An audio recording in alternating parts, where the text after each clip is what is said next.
without further ado, please put your hands together for Mark Calder.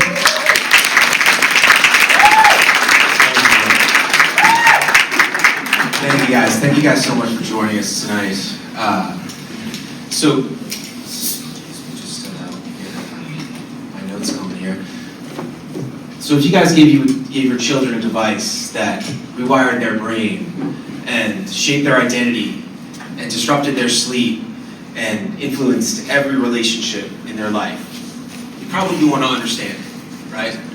And that's what we're here to talk about tonight. And before we start, and part of the irony of the discussion we're going to have tonight about technology is that we're going to integrate technology a little bit to make this kind of an interactive experience. So behind me, there's a QR code which I request all of you scan, because technology on its own is not bad, right? Technology, the addictive properties of technology can turn it from a tool into a psychological, a sociological, a moral, and even a spiritual crisis.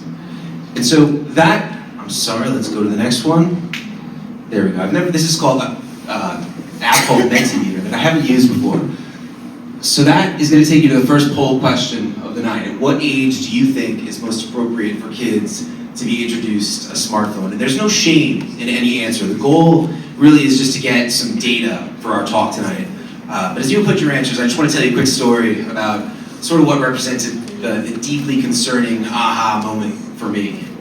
So about 10 years ago, so I'm a psychotherapist and mental health counselor. So about 10 years ago, I had a client, and let's just call him Mike, right? Very nice kid, 17, from a local school district. At the time, he drove a Honda Civic, which we kind of bonded over because at the time, I also drove a Honda Civic, right? So I think I saw Mike Tuesdays at 7. So he was really prompt. He'd always be on time. He would drive himself. They'd always find him in my waiting room, Tuesdays at 7. But one week, I go out to the waiting room, Tuesday at 7, and there's Mike, flanked by his mom, and he's got kind of this sheepish grin on his face. So I knew something was up. So he followed me back to my office, and at the time I had this little 5x8 shoebox of an office, which my wife definitely remembers, and Mike told me that night he didn't drive himself. His mom actually drove him because the previous weekend, and Mike had a curfew, I don't know if it was 11 or 12, doesn't matter. But Mike had missed his curfew. He was a little late. So parents, diligent parents he had, they needed a reasonable consequence. So they said, no car for a week, right? And Mike was really understanding to that, or of that. The consequence was reasonable, he thought, and we had a really nice conversation that night about accountability and how accountability and responsibility can really facilitate and cultivate growth. So now flash forward another 4 weeks or so. And again, Tuesday at 7, I head out to the waiting room, and there's Mike, but this time he's flanked by both mom and dad. And there's no grin whatsoever on his face. In fact, Mike doesn't even look up. So clearly something got him. And so his parents and the three of them actually accompanied me back to my 40 square foot little office, hardly big enough for 2, let alone 4. And still, Mike's not saying a word. So his mom tells me the story that the previous week, his report card had come home. And evidently, Mike had failed chemistry. So again, this is 10 years ago, right? So mom looks at dad looks at mom, diligent parents, they need a consequence. This is totally unacceptable. And they say, he's on his phone an awful lot, right? I think we need to take his phone for some weeks, whatever. So Mike doesn't tolerate this consequence quite the way he tolerated the revoking of his driving privileges. Mike proceeds to smash his bedroom furniture, put holes in the wall, and tell his parents that he's going to kill himself, right? And now, to be fair, this isn't the typical response of a teenager having their phone revoked. And thank God Mike didn't actually hurt himself.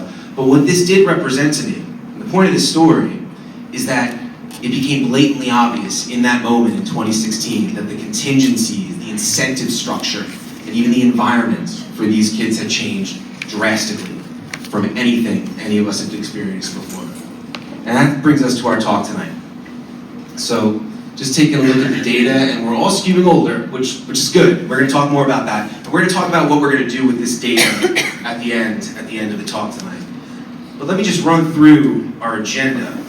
Right, we're going to start out, just take a quick look at the data and how we got here. Right, I think it's good to understand the developments that created this crisis.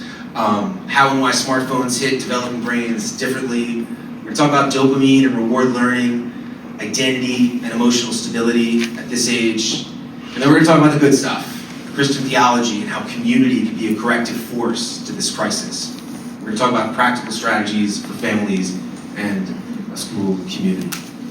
But I think a good place to start is with how this technology has evolved in a short period of time, the developments that got us here, and the data we have about its effects. And now we're not going to cover these developments chronologically. I'm going to show you a timeline in a minute. We're probably not even in order of importance of magnitude or whatever, that's sort of debatable, but just sort of the most to the least obvious. Right? And I think the most obvious is when social goes mobile.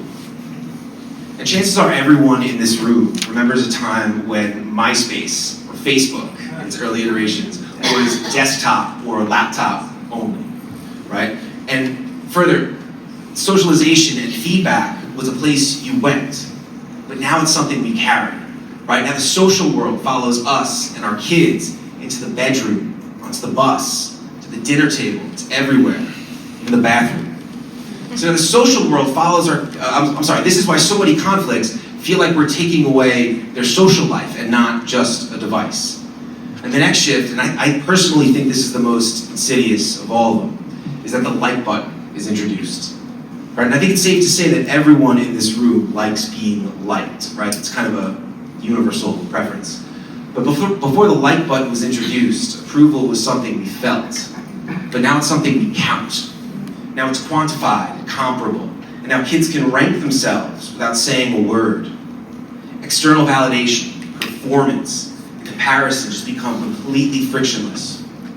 And next, the rise of a visual, mobile-first platform. Pictures worth 1,000 words. Probably heard this cliche a million times, but images hit faster and compare harder. Appearance, popularity, lifestyle signals. And this isn't an ethical critique of Instagram. Stay tuned, that comes a little later. But it's a developmental critique of early exposure to constant comparison. And Instagram made that more efficient and potent than any platform before it. And the next development might be the least obvious, but potentially the most critical to the addictive properties of these technologies. Another thing that us dinosaurs in the room probably remember is being on MySpace or Facebook, and you see the posts, and then you get to the bottom of the page, and you see two buttons, next and previous, right? And even if you clicked next, you probably had to wait 5 or maybe even 15 seconds, depending on your router speed, for the next page to load, right? And that brief window could interrupt your attention to the screen for long enough to disconnect and move on to something else. But then products removed those stopping cues. A movie ends, a TV episode ends, but infinite scroll never ends. And without any stopping cues, self-control has to work continuously, which is exhausting for adults and completely unrealistic for kids. And then the feed got smarter. And this is where things really change. Because before this, you were choosing at what you looked at. But now the feed is learning you. Every time you pause, every time you click, every time you like, every time you watch a video for a little longer, the system's taking notes. It's asking what keeps this person engaged. And then it adjusts. So over time, what you're seeing isn't random. It's increasingly tailored to you, your interests, your tendencies, and even your vulnerabilities. So over time, what you're seeing, so there's this one study by the Wall Street Journal where researchers, they created fake accounts, essentially bots, that were programmed to individually engage with specific content.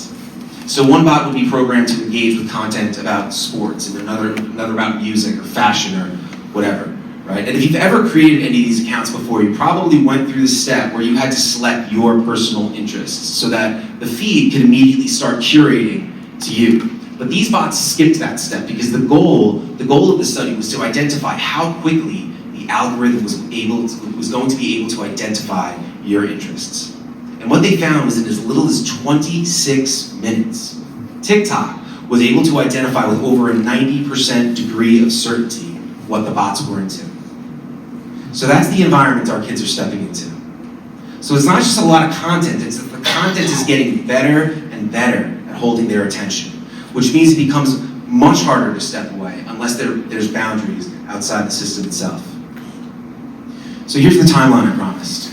And so there's this stacking effect of mobile access plus validation metrics plus no stopping cues plus personalization, all producing this massive environmental change.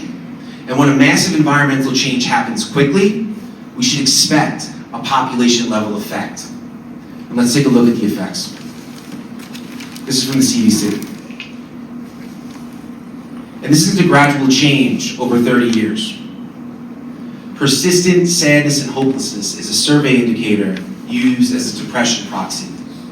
And this represents a meteoric rise in the rate of depression symptoms among teenage girls since the smartphone and social media era began. So while this doesn't prove that phones are the only cause, it strongly suggests we should take these mechanisms seriously because the correlation is too tight. These dates line up too perfectly with the introduction of these technologies. And if you're thinking this looks like a girl problem, well, let's take a look at how the risks are different for boys. Because men and boys are generally less likely to report feelings of sadness or hopelessness, even if their behavior is consistent with it. They're more likely to isolate and withdraw and take less social risks, like reaching out to friends or asking a girl on a date. For many of them, there's no reason to ask a girl on a date when they can access extremely low-risk proxies of intimacy. And I'm not condoning intimacy of the sexual variety before marriage, but what young men in droves are being exposed to is neither godly, healthy, or true intimacy. 73% of 15-year-old boys report being exposed to online pornography, whether via accident or intent. And the average age of first exposure is 12, with a disturbingly high percentage, up to 15% in some studies, being under 10. And whether they're on porn sites or Instagram, the likelihood of being exposed to sexually explicit material, not simply nudity, is pretty much guaranteed. So there's this new disorder that we've identified in the past 10 or 15 years, and it almost exclusively affects young men. And we call it failure to launch. These are young men who come from relatively healthy homes, were given opportunity and resources, but are now 25, 27 years old, spending most of their time in their parents' basements playing video games, probably on porn sites several times a day, have few professional or educational aspirations other than they're going to make millions day trading, and have little to no interest in pursuing a meaningful relationship with a young woman. And somehow, among statistical anomalies, almost 2/3 of men under 30 describe themselves as single and not seeking an intimate relationship, compared to about 1/3 of women of the same age. Translation is that young women have little hope for young men, and so are dating older. And while there's nothing inherently wrong with an adult woman dating someone a few years older, what we're seeing isn't just some women are more mature kind of phenomenon, but a demographic shift that represents a generation of potentially lost boys. So how and why is this happening, and how do smartphones contribute? Because we're talking about psychological issues when we discuss the rapid rise of anxiety and depression. Moral issues when we talk about the unfettered access to porn and sexually explicit content. And now sociological issues in the form of an entire generation of young men who've somehow been sucked into a digital rabbit hole that makes for a cheap proxy of intimacy and connection with little desire for meaningful work, relationships, or family.